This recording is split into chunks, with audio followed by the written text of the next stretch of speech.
वक्रतुंड महाकाय सूर्यकोटि समप्रभा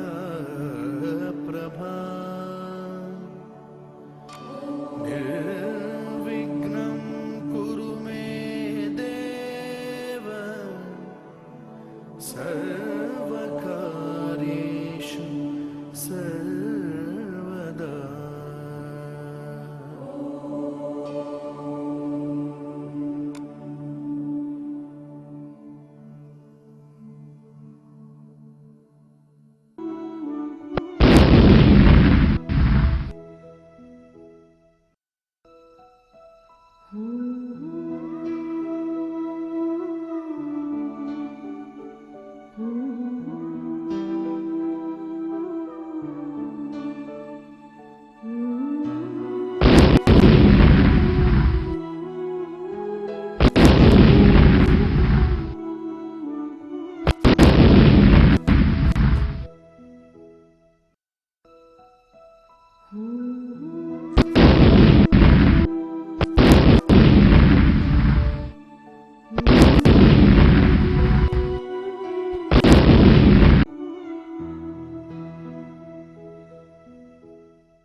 आज के हमारे चैप्टर का नाम है प्रायिकता। प्रायिकता जिसको अंग्रेजी में हम बोलते हैं प्रोबेबिलिटी। अब सवाल उठता है कि प्रायिकता या प्रोबेबिलिटी का मतलब क्या होता है, इसका अर्थ क्या होता है। देखिए, दैनिक जीवन में हम अनेक संदेहपूर्ण कथनों, डाउटफुल स्टेटमेंट्स, पूर्वानुमानों यानी प्रिडिक्शंस एवं अनिश्चित घटनाओं, अनसर्टेन इवेंट्स से रूबरू होते हैं। दैनिक जीवन में हम अनेक ऐसी बातों से रूबरू होते हैं जो कि संदेहपूर्ण होती हैं, जिनमें कि संदेहपूर्ण कथन कहे जाते हैं, डाउटफुल स्टेटमेंट्स कहे जाते हैं, पूर्वानुमान लगाए जाते हैं, प्रेडिक्शंस की जाती हैं, और अनिश्चित घटनाएं यानी अनसर्टेन जो इवेंट्स होती हैं उनसे हम रूबरू होते हैं। उदाहरण के लिए जैसे हम कहते हैं आज बारिश होगी, तो इसका दो जवाब हो सकते हैं, आज बारिश हो भी सकती है और नहीं भी हो सकती। ठीक है, ये हमारा एक डाउटफुल स्टेटमेंट है, संदेहपूर्ण कथन है, या इसको हम कह सकते हैं ये हमारा एक पूर्वानुमान है, प्रिडिक्शन है। ठीक है, या फिर इसको कह सकते हैं कि वर्षा होने की जो घटना है वो अनिश्चित है, अनसर्टेन है। ठीक है, इसी तरह से हम मान लीजिए कहें कि एक सिक्के को हम उछालें तो चित आएगा यानी हेड आएगा। चित को बोलते हैं हेड और पट को बोलते हैं टेल। ठीक है, तो सिक्के को उछालने पर हेड आएगा, चित आएगा। ये अगर कोई घटना है तो इसकी संभावना भी क्या है, दो है, या तो आएगा या फिर नहीं भी आएगा। ये भी एक डाउटफुल स्टेटमेंट है, संदेहपूर्ण कथन है ये। ठीक है, इसी तरह से अगर हम कहें कि एक पासा हम फेंकें, पासे को बोलते हैं डाइस। ठीक है, पासा या डाइस को अगर हम फेंकें, पासा जानते हैं, पासा होता है एक घनाकार क्यूबिक आकृति होती है, घनाकार आकृति होती है, और उस पर 1 से लेकर 6 तक की गिनती लिखी हुई होती है। प्रत्येक फलक पर, प्रत्येक फेस पर एक अंक लिखा हुआ होता है। वो 1, 2, 3, 4, 5 या 6 में से हो सकता है।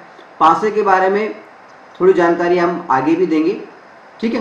फिलहाल ये समझ लें कि एक पासे को फेंकने पर 4 आएगा अगर हम ये कहें, तो ये भी एक क्या है, संदेहपूर्ण कथन है, डाउटफुल स्टेटमेंट है। ये भी क्या है, एक पूर्वानुमान है, प्रिडिक्शन है। ये भी क्या है, एक अनिश्चित घटना है, अनसर्टेन इवेंट है। आएगा कि नहीं आएगा ये तो बाद में मालूम चलेगा, ठीक है। यदि हम ये जो भी घटनाएं हमने बात करी, यदि हम इन घटनाओं की अनिश्चितता को, हमने देखा कि चाहे से बारिश की बात हो, चाहे सिक्के को उछालने पर हेड या टेल आने की बात हो, चाहे डाइस को फेंकने पर, पासे को फेंकने पर किसी एक निश्चित संख्या के आने की बात हो, ये सब अनिश्चित है। यदि हम इन सभी घटनाओं की अनिश्चितता को किसी संख्या के माध्यम से, किसी नंबर के माध्यम से लिखना चाहें, नंबर के रूप में लिखना चाहें, न्यूमेरिकली लिखना चाहें, तो क्या होगा। किसी घटना की, किसी इवेंट की अनिश्चितता को, अर्थात घटना के होने या न होने की जो संभावना है, अनिश्चितता का मतलब क्या है, घटना के होने या न होने की जो संभावना है, उसको संख्या के रूप में प्रदर्शित करना या मापना प्रायिकता कहलाता है, प्रोबेबिलिटी कहलाता है। किसी घटना की अनिश्चितता को, अर्थात घटना के होने या न होने की संभावना को संख्या के रूप में यानी न्यूमेरिकली रिप्रेजेंट करना, में प्रदर्शित करना या उसको मेजर करना, मापन करना प्रायिकता कहलाता है, ठीक है। न्यूमेरिकल रिप्रेजेंटेशन और मेजरमेंट, संख्यात्मक प्रदर्शन या मापन of uncertainty of A event, किसी घटना की अनिश्चितता का, इज कॉल्ड प्रोबेबिलिटी, ठीक है। तो प्रोबेबिलिटी की परिभाषा क्या हो गई, हिंदी में अगर हम कहें तो इस तरह से कहेंगे कि किसी घटना की अनिश्चितता को या किसी घटना के होने या न होने की संभावना को संख्या के रूप में प्रदर्शन या मापन प्रायिकता कहलाता है। अंग्रेजी में हम इसको बोलेंगे न्यूमेरिकल रिप्रेजेंटेशन और measurement of uncertainty of A event is called probability, ठीक है। यानी कोई भी घटना है, कोई भी घटना हो, चाहे से हम वर्षा के होने या न होने की बात कहें। मान लीजिए हमने कह दिया कि आज वर्षा नहीं होगी, ये कोई घटना है। अब ये इसकी होने की या नहीं होने की, सही होने की या नहीं होने की संभावना क्या है, इसको अगर हम संख्या के रूप में लिख दें, नंबर के रूप में रिप्रेजेंट कर दें, न्यूमेरिकली रिप्रेजेंट कर दें, तो ये जो संख्या है, इस प्रकार से मापने को, संख्या के रूप में लिखने को, इसको हम कहते हैं प्रायिकता या प्रोबेबिलिटी। आई बात समझ। दैनिक जीवन में हम अनेक प्रकार की अनिश्चित या संदेहपूर्ण कथनों का प्रयोग करते हैं, और इन संदेहपूर्ण कथनों या अनिश्चित कथनों, स्टेटमेंट्स, अनसर्टेन जो स्टेटमेंट्स होते हैं, इनकी जो अनसर्टेनिटी है, इनकी जो अनिश्चितता है, यदि हम उस अनिश्चितता को न्यूमेरिकली रिप्रेजेंट कर दें, संख्यात्मक रूप से उसको प्रदर्शित कर दें या उसको माप लें, तो उसको हम कहते हैं प्रायिकता या प्रोबेबिलिटी, ठीक है। यहां पर हम आपको एक बात और बता दें कि प्रायिकता या प्रोबेबिलिटी जो होती है, इसका मान हमेशा, सदैव 0 व 1 के बीच होता है, अर्थात 0 के बराबर या बड़ा व 1 के बराबर या उससे छोटा होता है, ठीक है। तो प्रायिकता का मान जो होता है हमेशा 0 और 1 के क्या होता है, बीच में होता है, 0 और 1 के बीच में होता है। तो या तो क्या होगा, प्रोबेबिलिटी क्या होगी, 0 से बड़ी होगी, बड़े पी, प्रोबेबिलिटी को हम पी से प्रदर्शित कर रहे हैं, प्रायिकता को पी से प्रदर्शित कर रहे हैं, तो पी की तरफ वी का मुंह खुला हुआ है, इसका मतलब प्रोबेबिलिटी बड़ी है किससे, 0 से। एक चिन्ह ये वाला बराबर वाला लगाते हैं, या बराबर है, ये जो चिन्ह है इसका मतलब है या तो प्रोबेबिलिटी 0 से बड़ी है या उसके बराबर है, ठीक है।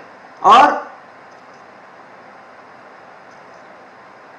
1 से छोटी है, यहाँ पे v का मुंह बंद है p की तरफ, तो प्रोबेबिलिटी क्या है, 1 से छोटी है, 1 बड़ा है, ठीक है। तो प्रोबेबिलिटी का जो मान होता है, प्रायिकता का जो मान होता है, सदैव 0 व 1 के बीच होता है। इसका मतलब ये हुआ कि जो भी मान होगा प्रायिकता का या प्रोबेबिलिटी का, वो या तो 0 के बराबर होगा या 0 से बड़ा होगा, पहली चीज। अगर 1 की बात करें तो जो भी मान होगा वो या तो 1 के बराबर होगा या 1 से छोटा होगा, 1 से बड़ा नहीं होगा। 0 से छोटा नहीं होगा और 1 से बड़ा नहीं होगा। 0 से छोटा नहीं होगा, इसका मतलब 0 छोटे का मतलब है माइनस में नहीं होगा, ऋणात्मक नहीं होगा। प्रोबेबिलिटी का मान कभी भी ऋणात्मक नहीं होगा। 0 से छोटे का मतलब नेगेटिव संख्याएं हो गई, ठीक है। तो प्रोबेबिलिटी का मान हमेशा 0 व 1 के बीच में होता है। इसका मतलब होता है कि या तो वो 0 के बराबर होगा या उससे बड़ा होगा, और या फिर वह 1 के बराबर होगा या उससे छोटा होगा। इसको हम लिखना चाहें तो प्रोबेबिलिटी को हम ऐसे लिखते हैं P, और लिखेंगे 0 से बड़ा या बराबर, तो ये चिन्ह लगा करके इधर 0 लिख देंगे, और इस साइड में भी ऐसा ही चिन्ह बनाएंगे। इसका मतलब है ये 1 के बराबर या 1 से छोटा है, 1 के बराबर या छोटा और 0 के बराबर या बड़ा, ये हमारा होगा, ठीक है। और जिस घटना की प्रायिकता, जिस इवेंट की प्रायिकता, जिस इवेंट की प्रोबेबिलिटी, जिस घटना की प्रायिकता का मान 0 होता है, हमने बोला 0 और 1 के बीच में होता है। अगर किसी घटना की प्रायिकता, प्रोबेबिलिटी 0 के बराबर है, यानी उस घटना की प्रायिकता 0 है, तो उसे हम कहते हैं असंभव घटना, इम्पॉसिबल इवेंट। प्रायिकता 0 है, प्रोबेबिलिटी 0 है, तो उसको हम कहेंगे असंभव घटना या इम्पॉसिबल इवेंट, ठीक है। और यदि किसी घटना की प्रायिकता का मान 1 है, यानी 1 के बराबर है, तो उसे हम कहेंगे निश्चित घटना, श्योर या सर्टेन इवेंट। निश्चित घटना, श्योर या सर्टेन इवेंट, ठीक है। यहां पर हमने 2 बातों का ध्यान रखा है। पहली बात तो हमने ये रखी है कि प्रायिकता का मान हमेशा 0 व 1 के बीच में होता है, ठीक है। दूसरी बात हमने ये कही कि अगर प्रायिकता का मान 0 है तो ऐसी घटना असंभव घटना कहलाती है, इम्पॉसिबल इवेंट कहलाती है। और अगर प्रायिकता या प्रोबेबिलिटी का मान 1 हो तो वो श्योर इवेंट, निश्चित घटना कहलाती है, श्योर या सर्टेन इवेंट, निश्चित घटना कहलाती है, ठीक है। अब हम थोड़ी सी चर्चा करेंगे प्रायिकता यानी प्रोबेबिलिटी की ऐतिहासिक पृष्ठभूमि पर, यानी हिस्टोरिकल बैकग्राउंड पर। यानी प्रोबेबिलिटी जो है इसकी शुरुआत कहाँ से हुई, कैसे हुई। तो हम बात कर रहे हैं प्रायिकता या प्रोबेबिलिटी की ऐतिहासिक पृष्ठभूमि पर, यानी हिस्टोरिकल बैकग्राउंड पर। देखिए, प्रायिकता या प्रोबेबिलिटी जो टॉपिक है, इसकी उत्पत्ति 16वीं सदी में, 16वीं सदी में, 16वीं सदी का मतलब होता है, इंग्लिश में बोलेंगे 16th सेंचुरी में। 16वीं सदी का मतलब है सन 1600 से और 1700 के बीच में जो साल थे उनके अंदर, सन 1600 से बाद के जो साल थे, 16वीं सदी का मतलब, उनके अंदर जुए के खेल से, अर्थात गैम्बलिंग, जुए के खेल को बोलते हैं हम गैम्बलिंग। एक पिक्चर आई थी ना गैम्बलर, ठीक है। तो जुए के खेल से अर्थात गैम्बलिंग से हुई थी, ठीक है। तो सबसे पहली बात हमारी ये है कि प्रायिकता या प्रोबेबिलिटी जो टॉपिक है, इसकी उत्पत्ति कब हुई थी? 16वीं सदी में। 16वीं सदी का मतलब क्या है? सन 1600 के बाद में और 1700 से पहले, ठीक है, में जुए के खेल से हुई थी, गैम्बलिंग के खेल से हुई थी। 16वीं सदी में फ्रांस में दो महान गणितज्ञ हुए थे, दो महान मैथमेटिशियन हुए थे, गणितज्ञ हुए थे। इनका नाम था ब्लेज पास्कल और दूसरे का नाम था पियरे दी फर्मा। 16वीं सदी में फ्रांस में दो महान गणितज्ञ हुए थे, दो महान मैथमेटिशियन हुए थे। एक का नाम था ब्लेज पास्कल तथा दूसरे का नाम था पियरे दी फर्मा। ठीक है, इनके पास में क्या हुआ, एक जुआरी आया, गैम्बलर, जो जुए का खेल खेलता है। जुआरी या गैम्बलर का मतलब होता है जुए का खेल खेलने वाला, गैम्बलिंग करने वाला। ठीक है, तो इनके पास में एक जुआरी आया और उसका नाम था शेवेलियर डी मेरे। ठीक है, इस जुआरी ने इन दोनों गणितज्ञ के सामने, किनके सामने, ब्लेज पास्कल तथा पियरे दी फर्मा, इन दोनों गणितज्ञों के सामने पासे से जुड़े हुए, डाइस से जुड़े हुए कुछ समस्याएं रखी, पासे से जुड़ी हुई कुछ समस्याएं रखी और इन्हें हल करने का निवेदन किया। भाई वो जुआरी था, जुआ का खेल खेलता था, गैम्बलर था वो। ठीक है, तो उसको अक्सर पासे फेंका करता था। तो उसकी रुचि ये थी कि कौन सा नंबर आने की संभावना ज़्यादा होती है। तो इस तरह की कुछ समस्याएं लेकर के वो इन दोनों महान गणितज्ञों के पास में पहुंचा, ब्लेज पास्कल और पियरे दी फर्मा, और उसको पासे से जुड़े हुए, डाइस से जुड़े हुए कुछ समस्याएं रखी और ये कहा कि इनको हल करके बताएं, ताकि उस जो जुआरी था उसको कुछ फार्मूले हाथ लग जाएं और वो जुए के खेल में हमेशा जीते। ठीक है, अच्छा यहाँ पे मैं आपको बता दूं डाइस के बारे में पहले भी मैंने बताया था, आगे भी हम आपको बताएंगे। डाइस क्या होता है, एक घनाकार, घन क्या होता है, क्यूब क्या होता है, क्यूबिक। घन या क्यूब का मतलब होता है, देखिए दो प्रकार की आकृति होती है, एक तो 2D जिनमें दो दिशाएं होती हैं, 2 डायमेंशनल, और दूसरी आकृतियां होती है 3D, 3 डायमेंशनल। तो आपने 2D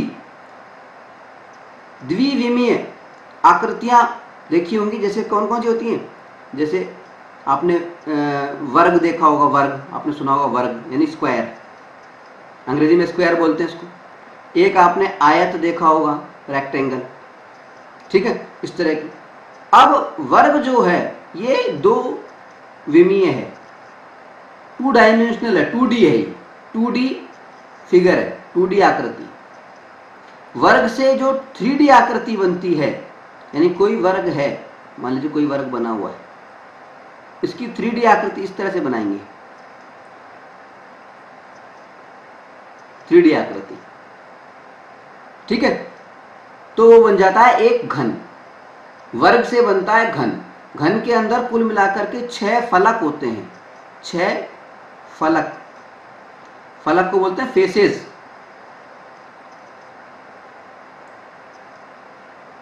ठीक है, 6 फेसेस होते हैं, 6 फलक होते हैं, और प्रत्येक फलक पर एक संख्या लिखी हुई होती है, 1 से 6 के बीच की कोई भी संख्या।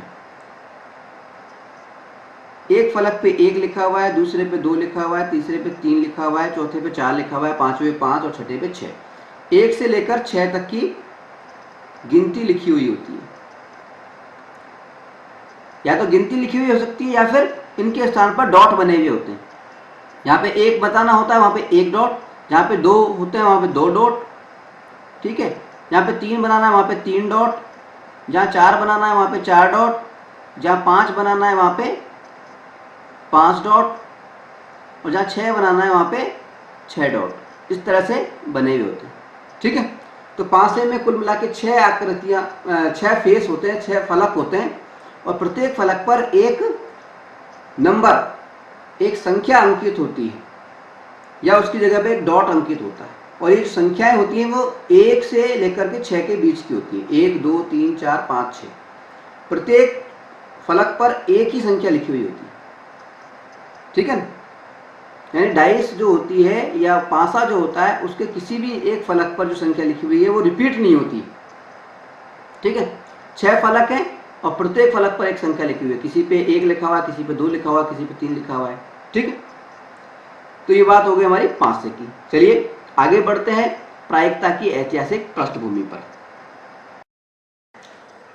16वीं सदी में ही इटली में 16वीं सदी में ही इटली में भी एक महान गणितज्ञ हुए थे और इनका नाम था जे कार्डन। जे कार्डन ये इटली के गणितज्ञ थे, इटली के मैथमेटिशियन थे और ये भी 16वीं सदी में ही हुए थे। इन्होंने 1663 में 1663 में प्रायिकता पर यानी प्रोबेबिलिटी पर पहली पुस्तक लिखी। पुस्तक का नाम था book on game of chance. Book on game of chance. अगर यहां पर हमसे सवाल पूछा जा सकता है कभी ऑब्जेक्टिव के अंदर कि पहली बात तो क्या है कि जे कार्डन कहाँ किस देश के गणितज्ञ थे, हम बताएंगे इटली के थे। जे कार्डन कब हुए, ये 16वीं सदी में हुए। जे कार्डन द्वारा लिखी हुई पुस्तक कौन सी है, तो हम लिखेंगे book on game of chance, ठीक है।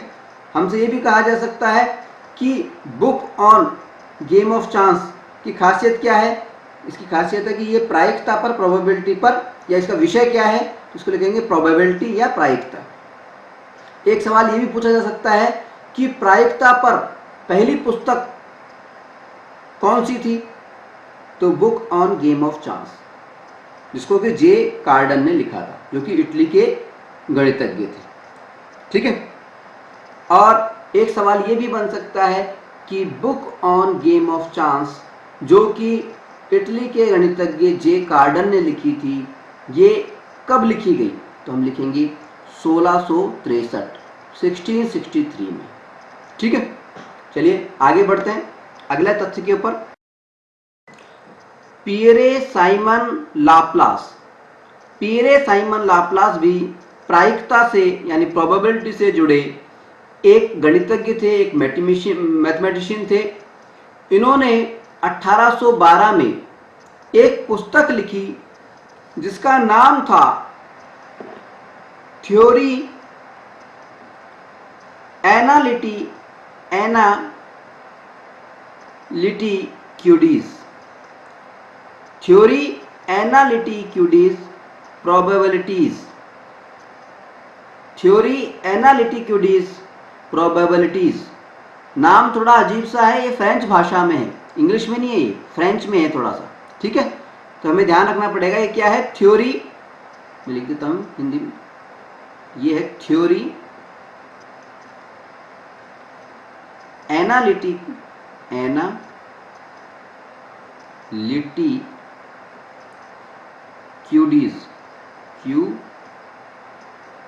Theory analytique des probabilities.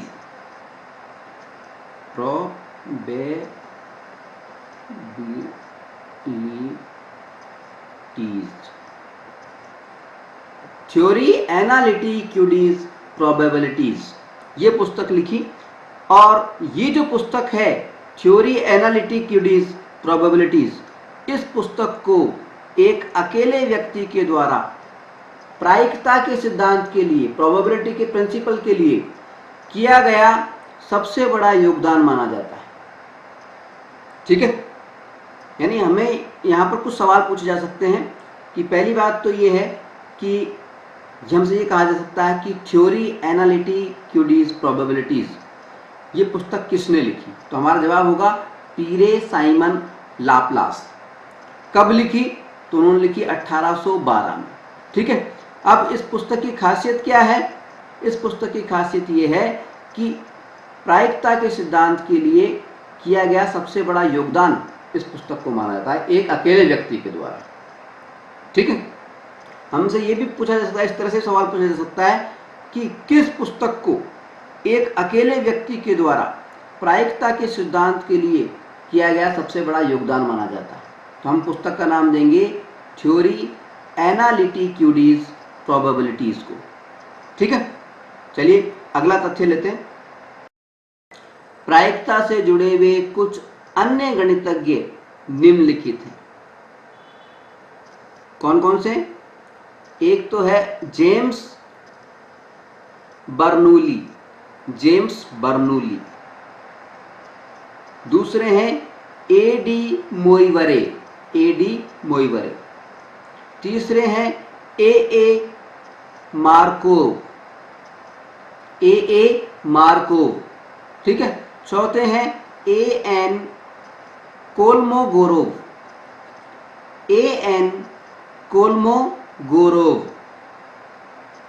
यहाँ पर कुछ नेगेटिव क्वेश्चन बन सकता है, हमें कुछ नाम दिए जा सकते हैं और हमसे ये पूछा जा सकता है कि निम्न में से कौन सा गणितज्ञ जो है वो प्रोबेबिलिटी से जुड़ा हुआ नहीं है, प्रायिकता से जुड़ा हुआ नहीं है। ठीक है, तो हमें ध्यान रखना होगा कौन कौन से जुड़े हुए हैं। तो जेम्स बर्नूली, एडी मोइवरे, ए मार्कोव, एन कोल्मोगोरोव, ये तो है ही। और पहले जिनका हमने दो तीन चारों का हमने नाम लिया, जैसे पीरे साइमन लाप्लास, और हमने जे कार्डन की बात की, हमने बात की ब्लेज पास्कल और पीरे दी फर्मा की, तो वो तो है ही। इसके अलावा ये चार और हमें ध्यान रखना है। तो नेगेटिव क्वेश्चन कभी कभी आ सकता है। ठीक है, तो ये तो बात हुई हमारी प्रोबेबिलिटी से जुड़ी हुई, प्रायिकता से जुड़ी हुई, प्रायिकता की जो ऐतिहासिक पृष्ठभूमि है, हिस्टोरिकल जो बैकग्राउंड है उसकी।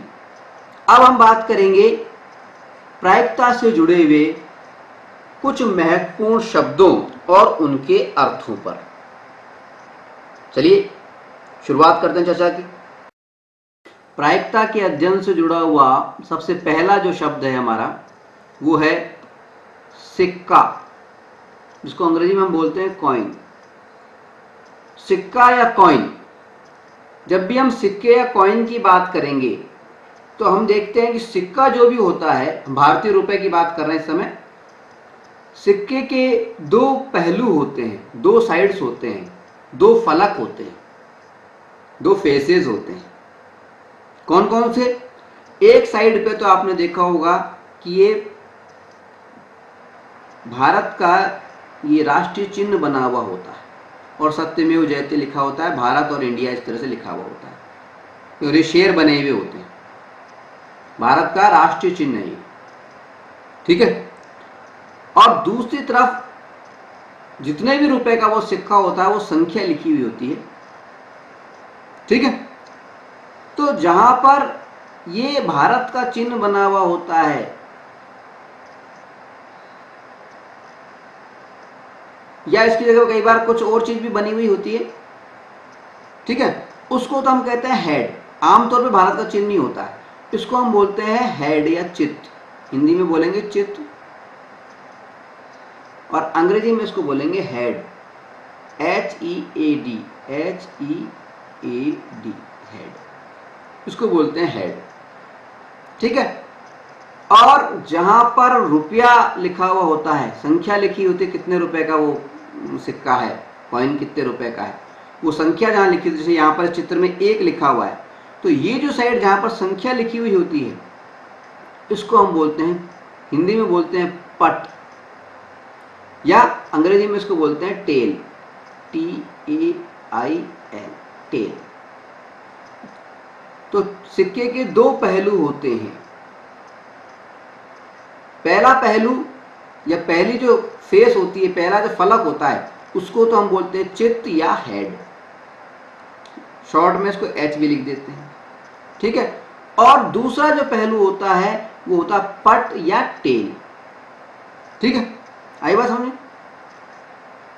टेल की पहचान क्या है, पट की पहचान क्या है?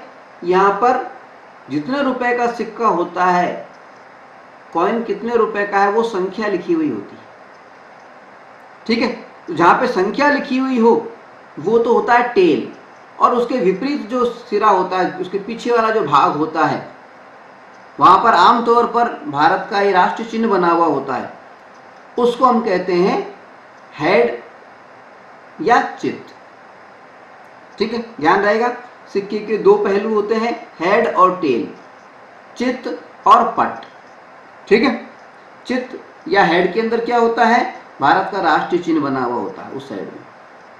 ठीक है, और पट या टेल में क्या होता है, वहां पर वो संख्या लिखी होती है जितने का वो रूप सिक्का होता है, कॉइन होता है। ठीक है, तो पहला शब्द तो हमारा हो गया सिक्का या कॉइन। ठीक है, अब हम चलते हैं अगले शब्द पर। प्रायिकता से जुड़ा हुआ दूसरा महत्वपूर्ण शब्द है पासा, या अंग्रेजी में इसको बोलते हैं डाइस। कई बार इसको खाली डाई भी बोलते हैं, DIE, डाई भी बोल देते हैं। तो पासा या डाइस क्या होता है, देखिए पासा या डाइस के बारे में हम पहले चर्चा कर चुके हैं, फिर से यहाँ पे और विस्तार से बता देते हैं हम आपको। पासा या डाइस देखने में इस तरह का होता है। ये क्या होता है, इसका आकार कैसा होता है, घनाकार। घनाकार पासे का या डाइस का जो आकार होता है वो कैसा होता है, घनाकार, यानी अंग्रेजी में बोले तो क्यूबिक, क्यूबिक होता है। घनाकार या क्यूबिक का मतलब क्या होता है कि इसके अंदर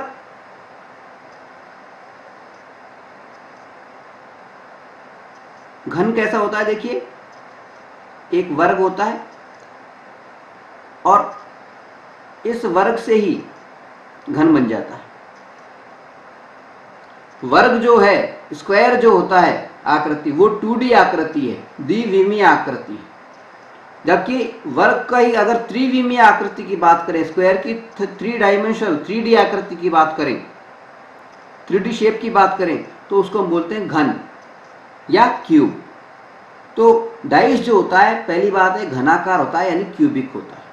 ठीक है, दूसरी बात, इसके अंदर कुल मिलाकर 6 साइड्स होती हैं, 6 फलक होते हैं, फलक, 6 फलक या 6 साइड होती है।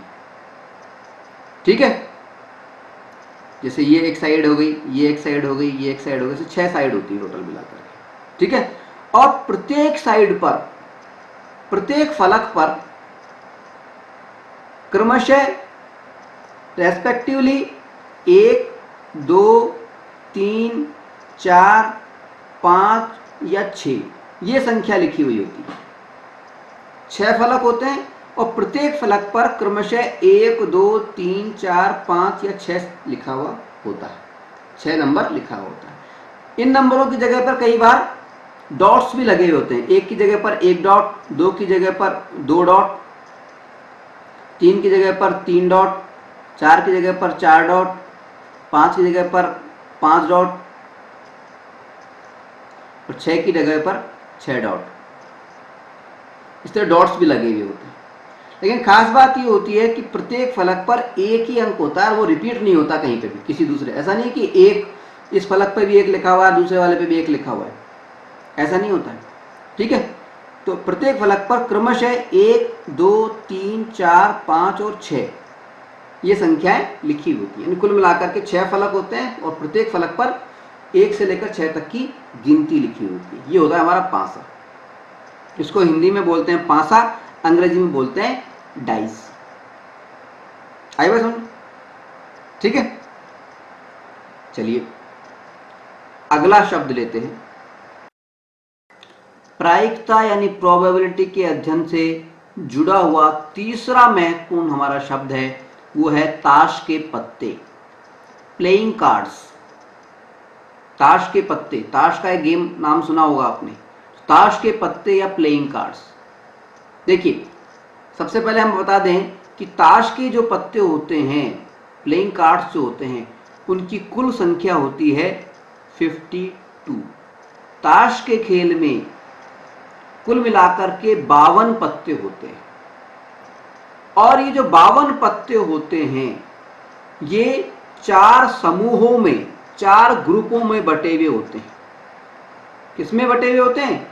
4 समूह या 4 ग्रुप या 4 सूट, अंग्रेजी में इसको सूट भी बोल देते हैं हम, SUIT, SUIT। 4 सूट में बटे हुए होते हैं या 4 समूहों में या 4 ग्रुप में बटे हुए होते हैं। ये 4 ग्रुप कौन कौन से हैं? जब 4 ग्रुप में बटे हुए हैं इसका मतलब क्या हुआ? प्रत्येक जो ग्रुप है उसके अंदर कुल कितने पत्ते हुए? 13। प्रत्येक ग्रुप में कितने पत्ते हुए? 13। 52 में 4 का भाग लगा दो, ठीक है। कुल पत्ते हैं 52 और 52 पत्ते 4 ग्रुपों में बटे हुए हैं, 4 समूहों में बटे हुए हैं, 4 सूट में बटे हुए हैं, ठीक है। तो प्रत्येक सूट के अंदर या प्रत्येक ग्रुप के अंदर या प्रत्येक समूह के अंदर कितने पत्ते हो गए? 13, ठीक है। अब ये 4 समूह कौन कौन से हैं? ये 4 समूह हैं ये वाले, देखिए एक तो ये है, चित्र नजर आ रहा है आपको, ये पत्ता टाइप है, ठीक है। एक ये है, एक ये है और एक ये है, ठीक है। अगर आप ग्रुपों की बात करें तो जो 4 ग्रुप हैं, इन 4 ग्रुप में से 2 जो ग्रुप हैं वो तो काले रंग के हैं और 2 जो ग्रुप होते हैं वो लाल रंग के होते हैं, ठीक है। ताश के गेम में 52 पत्ते होते हैं। 52 जो पत्ते होते हैं ये 4 समूहों में या 4 सूटों में बटे हुए होते हैं और प्रत्येक सूट के अंदर 13 पत्ते हो गए इस हिसाब से, ठीक है, ठीक है। और ये जो सूट होते हैं, 4 सूट या 4 ग्रुप जो होते हैं, इनमें से 2 ग्रुप तो काले रंग के होते हैं और 2 ग्रुप लाल रंग के होते हैं, ये हमें याद रखना है।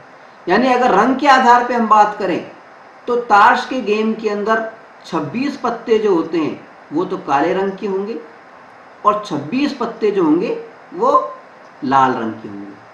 2 रंग हो गए ना, तो 52 में 2 का भाग लगा दिया तो 26 पत्ते तो हो गए काले रंग के और 26 पत्ते हो गए हमारे लाल रंग के, ठीक है। अब ये ग्रुपों को बोलते क्या हैं वो समझते हैं हम। देखिए देखिए ये जो बना हुआ है इसको हम हिंदी में बोलते हैं हुकुम। हुकुम। जिन पत्तों के ऊपर ये चिन्ह बना हुआ होता है उन्हें हुकुम के पत्ते बोलते हैं, हुकुम। और अंग्रेजी में इसको बोलते हैं स्पैड्स,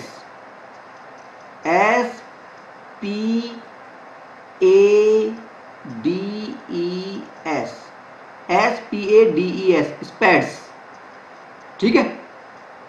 जिन भी पत्तों पर यह चिन्ह बना हुआ होता है उनको बोलते हैं हुकुम के पत्ते या अंग्रेजी में बोलेंगे स्पैड्स, ठीक है। इसी तरह से जिन पत्तों पर ये वाला चिन्ह बना हुआ है लाल रंग के अंदर उनको हम बोलते हैं, हिंदी में बोलते हैं ईंट, ईंट का पत्ता, ईंट का पत्ता। और अंग्रेजी में इसको बोलते हैं डायमंड्स, DIAMONDS, डायमंड्स। जिन पत्तों पर यह चिन्ह बना हुआ होता है लाल रंग का, इस तरह का, उसको कहते हैं ईंट के पत्ते या डायमंड्स, ठीक है। ये भी 13 होते हैं कुल मिलाकर। हमने बताया प्रत्येक सूट के अंदर, प्रत्येक ग्रुप के अंदर 13 पत्ते होते हैं। तो हुकुम के भी 13 पत्ते हो गए, ईंट के भी 13 पत्ते हो गए, स्पैड्स के भी 13 पत्ते हो गए और डायमंड्स के भी 13 पत्ते हो गए। अब तीसरा जो ग्रुप है इसमें ये चिन्ह बना हुआ होता है, इसको हिंदी में बोलते हैं पान का पत्ता, पान का पत्ता। और अंग्रेजी में क्योंकि इसकी शेप हार्ट जैसी लग रही है तो इसको बोलते हैं हार्ट्स, HEARTS,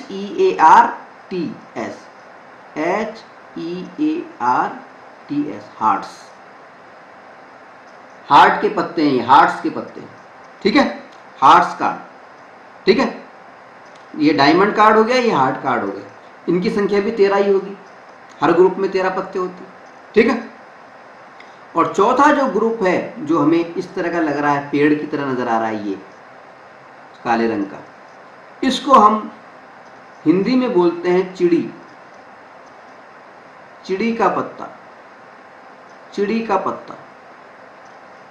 और अंग्रेजी में इसको बोलते हैं क्लब्स, CLUBS,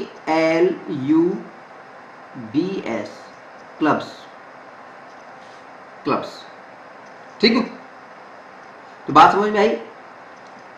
ताश के जो खेल के अंदर ताश के जो गड्डी होती है उसके अंदर कुल मिलाकर के 52 पत्ते होते हैं, और ये जो 52 पत्ते होते हैं 4 ग्रुपों में बटे हुए होते हैं, 4 समूह होते हैं, 4 सूट होते हैं, 4 समूह में बटे होते हैं।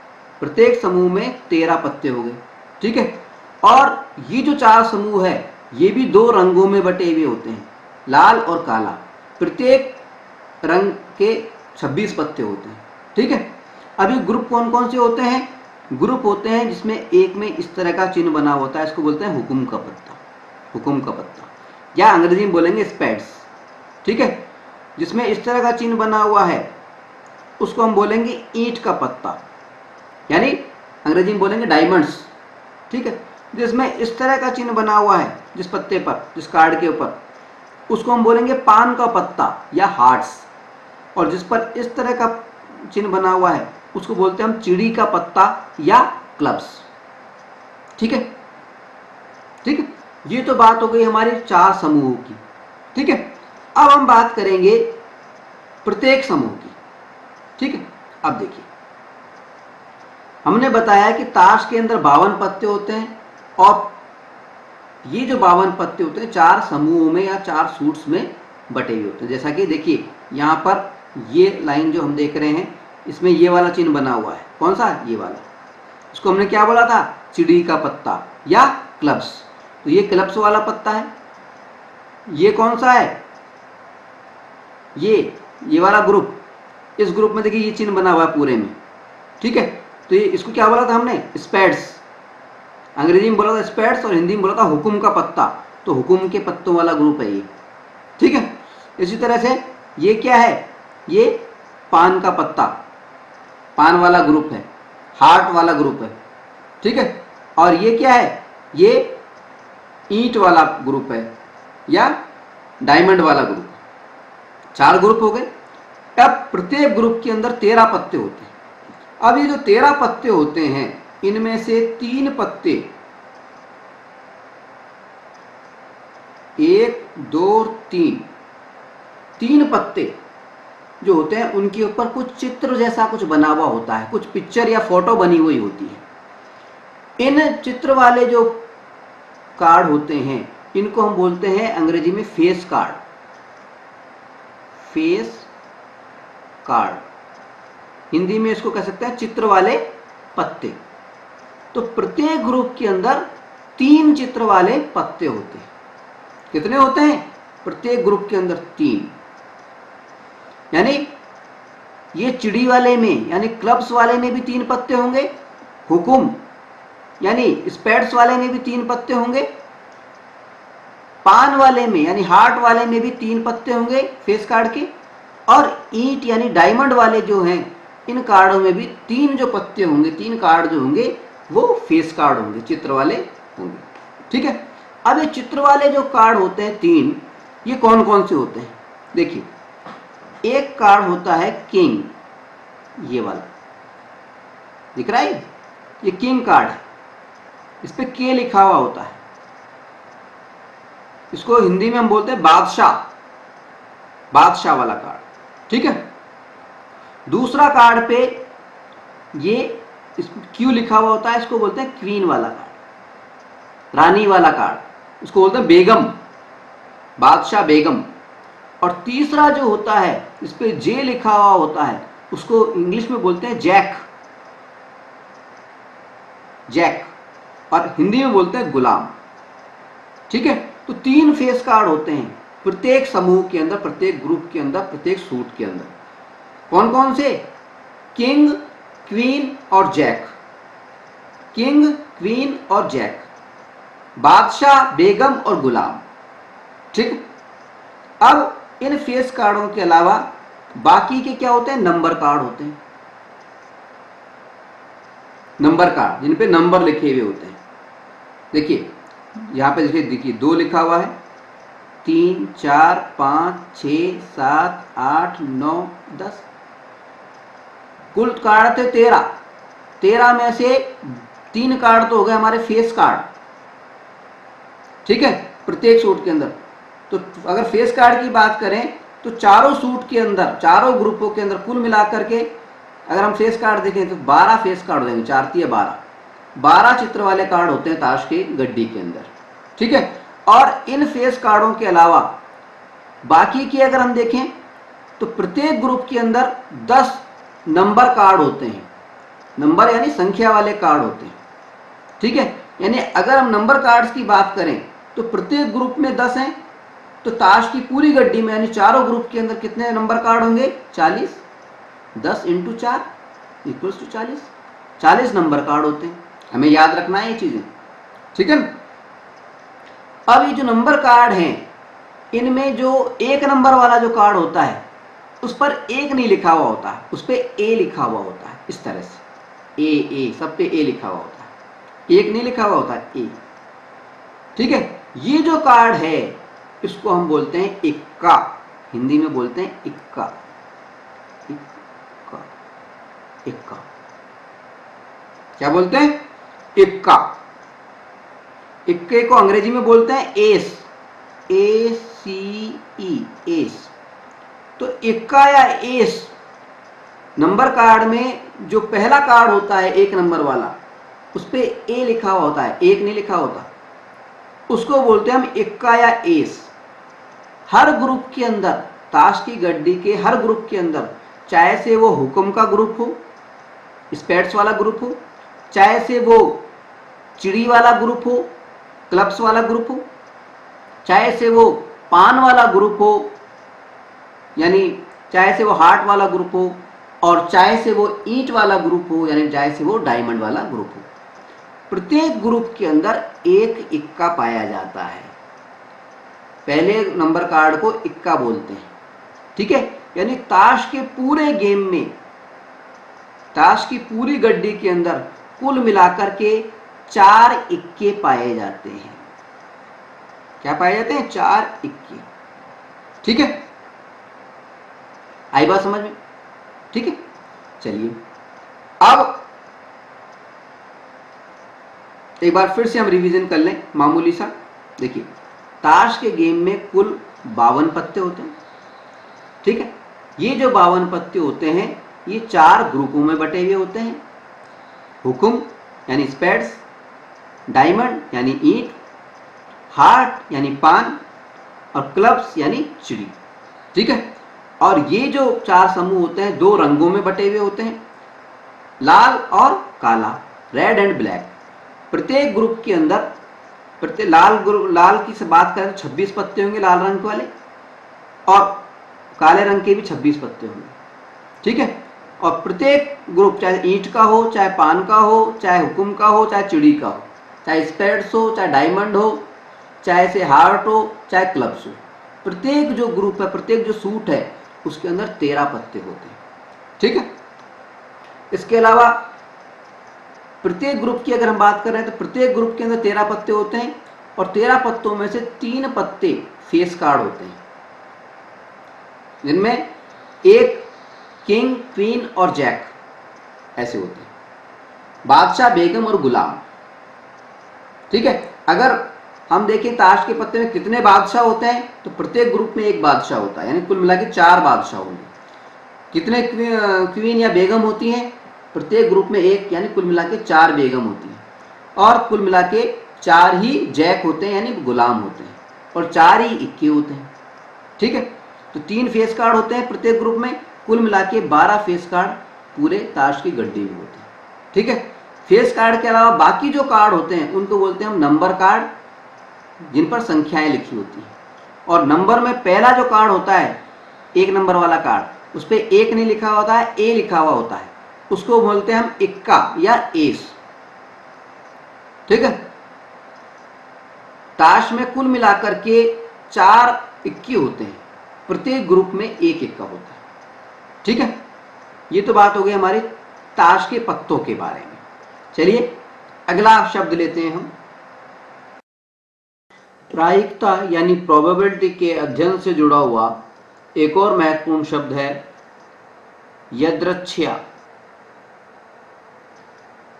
ये शब्द बार बार इस्तेमाल होगा, यदृच्छया, इसको अंग्रेजी में बोलते हैं रैंडमली।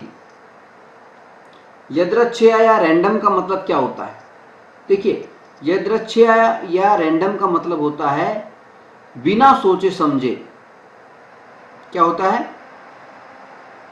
बिना सोचे समझे। बिना सोचे समझे का मतलब हो गया कि हमने जो काम किया वो बिना किसी पक्षपात के किया, या बिना किसी रुकावट के किया, या अंधाधुंध तरीके से किया। ठीक है, जैसे हमसे कहा जाए कि किसी बैग के अंदर बहुत सारी चीजें हैं, बहुत सारे तरह तरह के अलग अलग रंग की गेंदें हैं मान लीजिए, और हमसे कहा जाए कि यदृच्छया कोई चीज निकालनी है, रैंडमली कोई चीज निकालनी है। इसका मतलब है हमें सोचना समझना कुछ भी नहीं है, सीधा हाथ देना है और बिना सोचे समझे कोई भी एक बॉल निकाल लेनी। ठीक है, तो यदृच्छया जो शब्द है, रैंडमली जो शब्द है, ये हमारे प्रायिकता के जो सवाल है, प्रोबेबिलिटी के जो हमारे सवाल हैं, इनमें जगह जगह इस्तेमाल होगा। और इसका मतलब ये है कि बिना देखे, बिना सोचे समझे हमें अंधाधुंध तरीके से कोई भी चीज को उठा लेना है, या दिमाग नहीं लगाना है, कोई पक्षपात उसमें नहीं होना चाहिए। ठीक है, आई बात समझ? तो यादृच्छया या रैंडमली का मतलब हो गया बिना सोचे समझे कोई काम करना। ठीक है, चलिए अगला शब्द लेते हैं। प्रायिकता से जुड़ा हुआ हमारा अगला शब्द है बारंबारता या फ्रीक्वेंसी। बारंबारता या फ्रीक्वेंसी के बारे में हमने सांख्यिकी के अंदर, स्टैटिस्टिक्स के अंदर पढ़ा है। बारंबारता या फ्रीक्वेंसी का मतलब क्या होता है? बारंबारता या फ्रीक्वेंसी का मतलब होता है पुनरावृत्ति। पुनरावृत्ति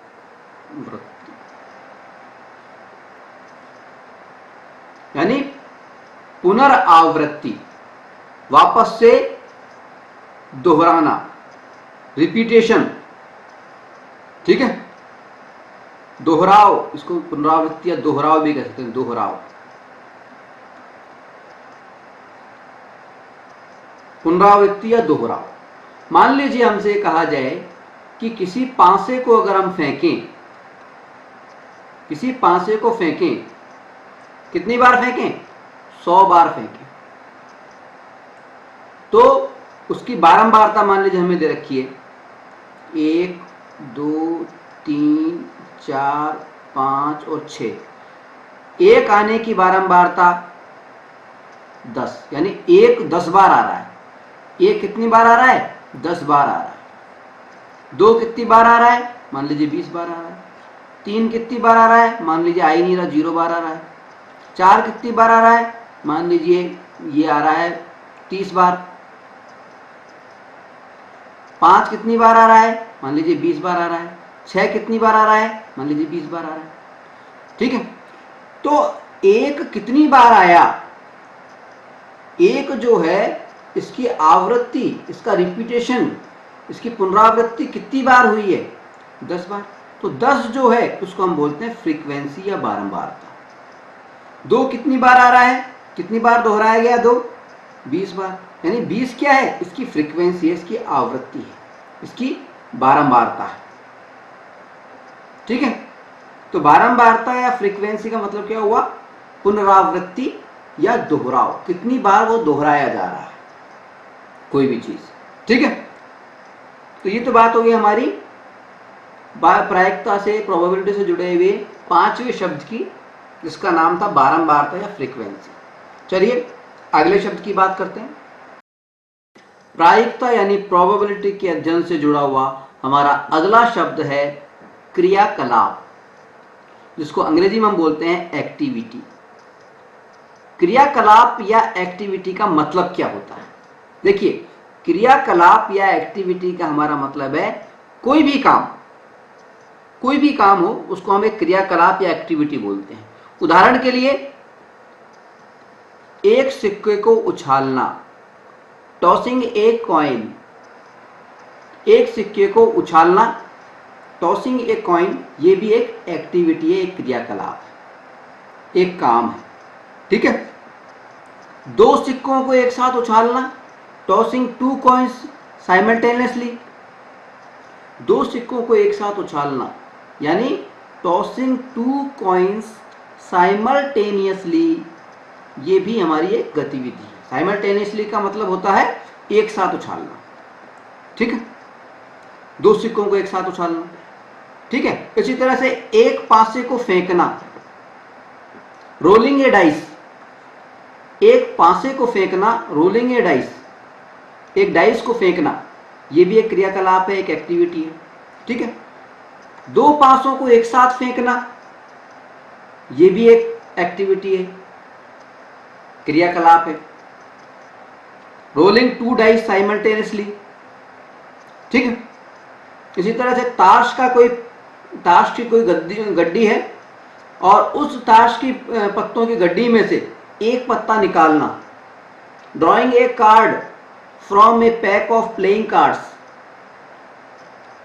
ताश की गड्डी में से एक पत्ता निकालना, ड्राइंग करना, खींचना, ये भी एक एक्टिविटी है। ठीक है, तो क्रियाकलाप या एक्टिविटी का मतलब होता है कोई भी काम। ठीक है, प्रोबेबिलिटी के मामले में, प्रायिकता के मामले में जो विभिन्न तरह की एक्टिविटीज हमारे काम में आती हैं वो मुख्यतः कौन कौन सी है?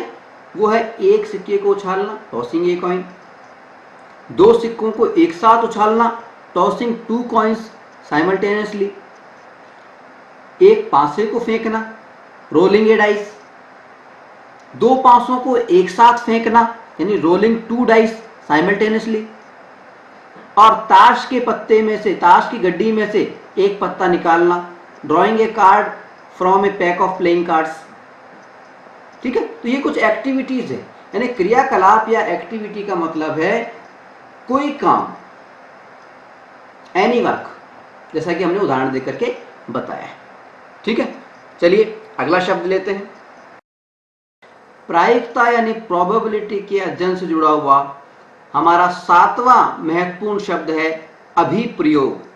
अभिप्रयोग, अभिप्रयोग को अंग्रेजी में बोलते हैं ट्रायल। ट्रायल, अभिप्रयोग या ट्रायल क्या चीज होती है? किसी भी तय क्रियाकलाप को, कोई भी एक्टिविटी हो, कोई भी निश्चित एक्टिविटी हो, कोई भी तय क्रियाकलाप हो, उसको करके देखने की जो प्रक्रिया होती है उसको हम अभिप्रयोग या ट्रायल कहते हैं। उदाहरण के लिए हमसे कहा जाए कि सिक्के को उछालना है, क्रियाकलाप हमारा एक्टिविटी क्या है? सिक्के को उछालना। तो सिक्के को उछाल करके देखना जो है, ये जो प्रक्रिया है, इसको हम अभिप्रयोग या ट्रायल बोलते हैं। ठीक है, और इस प्रक्रिया को जब हम दोहराते हैं, इस प्रक्रिया की पुनरावृत्ति करते हैं, तो उसकी जो बारंबारता होती है, जितनी बार हम उसकी पुनरावृत्ति करते हैं, जितनी बार इसको दोहराते हैं इस प्रक्रिया को, उसे हम कहते हैं प्रयासों की संख्या, नंबर ऑफ ट्रायल्स। है बस समझ में? यानी कोई भी क्रियाकलाप हो, जैसे हमसे कहा गया कि सिक्के को उछालना है, ठीक है, तो इस क्रियाकलाप को उछाल करके देखना बाकायदा, उसको हम कहते हैं अभिप्रयोग या ट्रायल। ठीक है, और जितनी बार उछाल करके देखते हैं उसको हम कहते हैं नंबर ऑफ ट्रायल्स, प्रयासों की संख्या या अभिप्रयोगों की संख्या। ठीक है, तो ट्रायल या अभिप्रयोग का मतलब समझ गए? अभिप्रयोग भी बोल सकते हैं, प्रयास भी बोल सकते हैं, ट्रायल भी बोल सकते हैं। अभिप्रयोग या ट्रायल का मतलब हुआ कोई भी ऐसी एक्टिविटी जिसको हमने करके देख रहे हैं, किसी तय क्रियाकलाप को, किसी सर्टेन एक्टिविटी को करके देखने की जो प्रक्रिया है, ट्रायल क्या है? एक प्रकार की प्रक्रिया है, उसको हम ट्रायल कहते हैं। और ये प्रक्रिया जितनी बार दोहराई जाती है इसको हम कहते हैं नंबर ऑफ ट्रायल्स, अभिप्रयोगों की संख्या या प्रयासों की संख्या। आई बात समझ? चलिए अगला शब्द लेते हैं।